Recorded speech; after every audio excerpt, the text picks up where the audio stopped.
Belal al-Zuhairi, the Yemeni-American Imam for the Great Mosque in Hamtramck, Michigan. Thank you for joining me on Mehdi Unfiltered. Appreciate you taking time out. Imam Belal, were you surprised to find yourself up on stage in front of all those people endorsing Donald Trump for president? Have you voted Republican before? Well, Mehdi, thank you for having me. Mehdi, let me start by saying that what you saw on stage wasn't the beginning. The moment was the result of meetings and serious discussions we had earlier that day, where we came to an agreement on key points. And if I may ask, because I think we agreed that this will be a discussion, have you seen the video of the private meeting where we laid out these 5 points that we agreed with President Donald Trump? I saw some of it. I'm sure our viewers didn't. Briefly tell us what were the 5 points.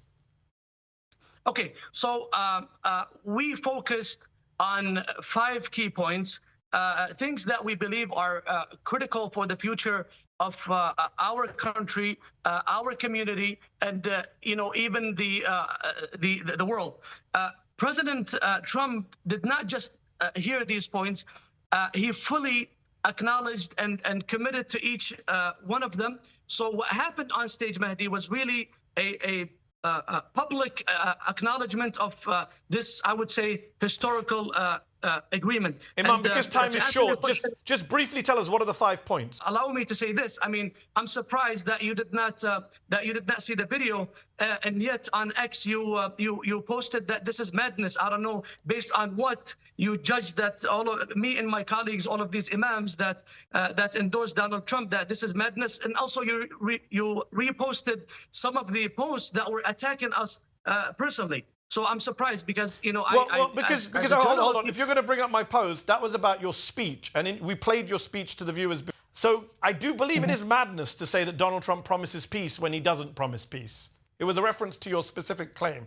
But you can tell us why you think. That's why I've invited you on the show. You tell us why you think Donald Trump is promising peace in the Middle East when he's saying otherwise.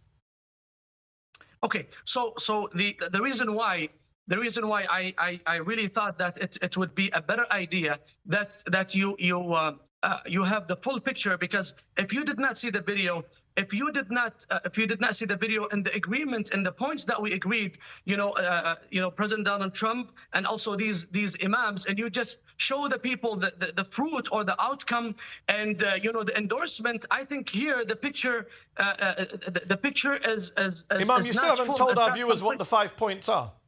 Well, the 5 points are: number 1, to end the war in the Middle East, especially in Gaza, and also to end the war in the Ukraine. That's number 1. And we think this is crucial. This is very important. And because we as Muslims, I went as an imam and we approached him as an imam. And we think that, the religion of Islam is all about peace. And this is what I said in the video. So we got number 1. I'm just going to hurry you along because we won't have time to do an interview. Just tell us what 2, 3, 4, 5 are. Okay.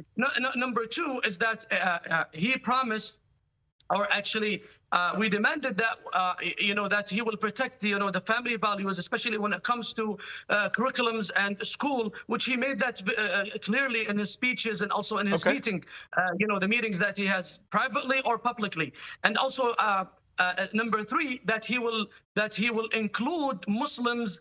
That he will be inclusive, and he will include Muslims in his cabinet. He will include Muslims in his administration. That's number 3. Number 4 is that he will he will fight Islamophobia. And number 5, I think, and number 5, we mentioned things that we agree with the rest of the American people. To have a strong economy and to have also strong borders. So you made the points. So everyone's heard. Those are the points. They're very admirable points to put forward.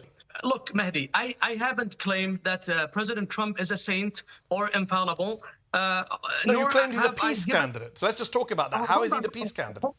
Hold on. That's why he said, and even in my endorsement, I said, we as Muslims, I was talking about my colleagues on stage and also those people who trust us and those people that we represent, which are many, by the way. And we said that we are with him because he promises peace. With respect, Imam, you keep saying he promised this. This is Donald Trump, a man who's lied for 9 years. He's broken every promise he's ever made. He told coal miners he would save the coal mines. He didn't save the coal mines. He told people at the border he would build a wall in Mexico, and Mexico would pay for it.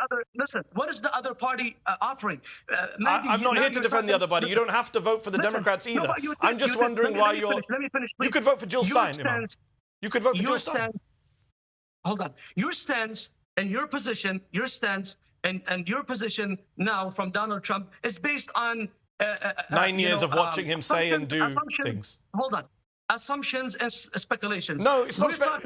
With respect, Imam, it's not speculation. I never gave him a blank check. I see him as a leader who, in our discussions, committed to supporting values that matter deeply in our community. This endorsement is about those specific but you're not dealing with the contradictions, Imam. This is why I'm not disputing you went in good faith. Yes. I'm not questioning your good faith or good intentions in going to him to try and get something good for the community. I'm questioning why you believe him when he says this stuff to you in private, given it's not speculation, Imam. He says Joe Biden's a Palestinian. Chuck Schumer is a Palestinian. His lawyer says Palestinians are terrorists. Trump says Netanyahu's doing a great job. So, with respect, he is openly supporting the genocide in Gaza, while you're saying he's the peace candidate. The other option that we have now, we're talking about words versus actions. Whatever you mentioned is valid, and I don't agree. And I don't agree with the statements that you just mentioned. But in the other side, listen, the other side, there's actions. You're talking about the other side that I think that you're insinuating that we should be in the other camp. In what world do you believe he is anti-Islamophobia? He is the greatest purveyor of Islamophobia. Okay. Listen. When it comes to politics, politics is to get what is possible, to build interest, to have something in common. So he called us, by the way, he invited us over to sit with him and to talk with him and to have a discussion, and he listened to us attentively, and we gave him these points and he agreed to them. But I'm telling you, there's two options. One option is inviting us. One option is listening to us, is giving us, is lending, extending his hand to us, and he's listening to our concerns and also our aspirations. The other party, they're not listening to us. And let me say something. Imam, I agree with you. I agree with you. I agree with the Democrats are not listening. 100% I agree. Can we agree? We agree the Democrats are not listening. But that doesn't mean that he's listening to you. Why do you not think he's just exploiting you for votes? He's using you, is he not? Politics is all about interest, all about common interest. You give me something, I give you something. We give him endorsement. He's not going to stop being an Islamophobe because you vote for him, I can assure you. How do you know that? How do you know that? Do you know now? Do you know the unseen? You know the alim of ghaib or something? Mehdi, come on, man. If you think that anyone who endorses anyone, that means he agrees with everything that he did and everything that he will do. Let me explain to you, please, Mehdi. Now we have two options. One option is inviting us. He's saying, I want to hear you. I want to hear your concerns. What is it that you want to see? So we went there. We said, these are the 5 points. He said, I agree 100% with you. The other party, he's kicking Muslims out from the rally. Did she ever sit with any Muslims? I'm telling you, if she can agree on if she can agree at least on that second point, which is to protect our children in school when it comes to curriculums, and not, for example, try to instill in their minds, concepts that are beyond their years and beyond their comprehension. I will come back to that point in one moment, but just sticking what you said about listening. I agree with you. The Democrats should be listening to Muslims. Okay. It's outrageous. They threw the Muslim out of the rally. I just want to deal with the point you made about the Muslim. They did throw a Muslim activist out of the rally. But you're supporting a guy who proudly, publicly says that he's going to ban Muslims from Yemen, your country, from coming in, from Iraq, from Syria. That's what he's going to do. You're okay with that? Okay. No, I'm not. I'm not okay with that. I'm okay with the 5 points that he agreed. But you're okay with him banning people coming in from Yemen? Just checking. You're not going to oppose him on that. What? You're okay voting for a guy who's going to ban people from coming from your country? So I'm afraid that even my endorsement, you did not listen to my. I watched every word of your speech on stage. Okay. You didn't mention Muslim ban. You didn't mention his. I said that we agree with President Trump. This is an agreement that anyone from Yemen, from anywhere, can come to this country, but it has to be through legal pathways. This is the agreement. Listen, But he doesn't agree with you. With respect, he doesn't agree with you. The Muslim ban was the Muslim ban. Hold on. The Muslim ban was to ban students. No. Hold on. You tell me. Why did he say Islam hates us? Why did he say that? Okay. But now he says Muslims want peace, and Muslims, I love them. They're lovely people. Because he wants your votes. I don't understand why. Please. 2 points I want to make. Thank you. Okay. So the first of which, Mehdi, you said something which I believe is very important. You said you said on your letter, which you read on your show to Harris, you said, if you lose Michigan, do not blame the Muslims, blame yourself. Yep, agreed. Do you still agreed? 100% agree. So are you now? If Harris loses Michigan, do you blame Imam Belal and his colleagues, or do you blame Harris? I think there's enough blame to go around. I think primarily the blame has to go to the candidate. What I'm saying, Mehdi, in the end of the day, we're not going to agree with him on everything that he did. He's 78 years old. Not everything that he did during his 78 years in his life that I agree with him. And even in the future. What I'm trying to say is, when you talk about him like that, it's like the other party, Harris and those around her. It's like you're saying that, oh, they are from the people, from the Tabi'un. No, let me, as I mentioned, we had 5 points. We agreed upon these 5 points. Listen, you're saying he's going to do this and he's going to do that, and this he's is just... saying it. No, with respect. He's saying it. He's saying it, not me. Trump is saying it. Let me finish. Can I finish, please? Can I finish at least my sentence, please?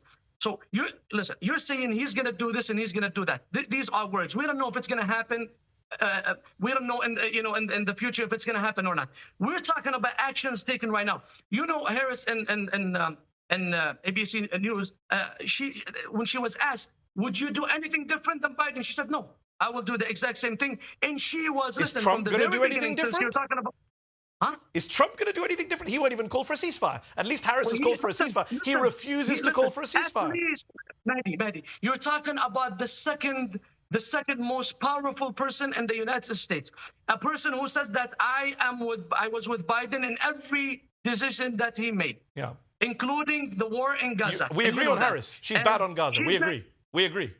I'm asking about Trump. Said, I'm not going to change anything. But Trump's going to do worse than Biden and Harris, isn't he? He's saying openly. He says, I'm going to let Netanyahu do what he wants. That's what he said last week. I played you the clip. Okay. Now we're talking about things to happen in the future, and we're talking about actions right now. Yeah, right now. Right now, he said, I want Netanyahu to have more freedom. Right now, he said, I want Netanyahu to not listen to Biden and Harris. He said it. I played the clip. We all heard him say it. Okay. And the other party, who do you think they're going to work with? I'm not defending the other party. And this is very important, Mehdi. We did what we did. It's not just, that we went there and we took pictures with him and then we went home. No, we went there and we had a genuine discussion. And we had something solid. We had points that we agreed, and then he promised. So if he fulfills the promise, alhamdulillah. If not, then at least we did our best, because the other party does not have any time for us and does not have any regards for us as Muslims. Well, and listen, Mehdi, that's not quite true. The other party is the party that has Muslim members of Congress, Muslim elected officials. Trump has none. But anyways, we're out of time. Okay, make your last point. Last word. Yeah. One more thing.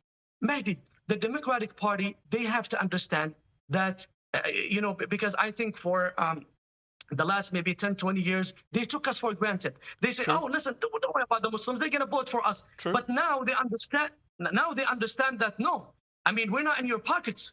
I mean, we have alternatives. We have other options. It's either you respect us or we have other options. Sometimes when I hear you or other people, it's like you even telling them, no, the Arabs and the Muslims, they have to be with you, and because you endorsed Ilhan or you did this or you said this good statement, that means you're going to have all the Muslims with you. That's not true. In the end of the day, there are priorities. I haven't said that. I think the fundamental difference between us, Imam, and just so we end on a point of, half agreement, you said if it happens, alhamdulillah, praise to God. But I'll tell you this, the difference is you trust Donald Trump, and I don't think you can trust a word the man says, and I think he's conning you. It's not only me, Mehdi. It's not only me. It's also 80 million Americans that trust him. Yeah, and they've all been conned, sadly, and I hope you're not going to be the next victim of his con. But I appreciate you coming on to make the case. No. 80 million, you're saying you're judging the judgment of 80 million Americans? I am 110% judging those people, yes. Wow. Okay. Yeah. Okay. I think he calmed them. I think he calmed them. At least we have an agreement now that the points that we made were valid. The points you made were valid. The difference is, I think you're very naive, with the greatest respect to you as Imam, to believe that Donald Trump will implement any of them. But at the end of the day, listen, I approached him as an Imam. You're approaching all of this as a politician. We have a different approach. I'm not a politician.